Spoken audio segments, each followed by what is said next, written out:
জীবনের সব প্রাপ্তি টাকা দিয়ে হয় না। টাকা দিয়ে হয়তো বড় বাড়ি কেনা যায়, দামি গাড়ি কেনা যায়, বিলাসিতার জীবন কেনা যায়, কিন্তু টাকা দিয়ে কখনো সত্যিকারের ভালোবাসা কেনা যায় না। কেনা যায় না মনের শান্তি। জীবনে কিছু জিনিস আছে যা অমূল্য। মায়ের নিঃস্বার্থ ভালোবাসা, বন্ধুর আন্তরিকতা, আর পরিবারের পাশে থাকার অনুভূতি।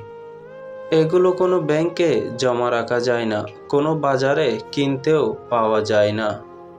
অনেক মানুষ সারা জীবন শুধু টাকা উপার্জনের পেছনে ছুটতে ছুটতে একসময় বুঝতে পারে টাকা আছে কিন্তু শান্তি নেই।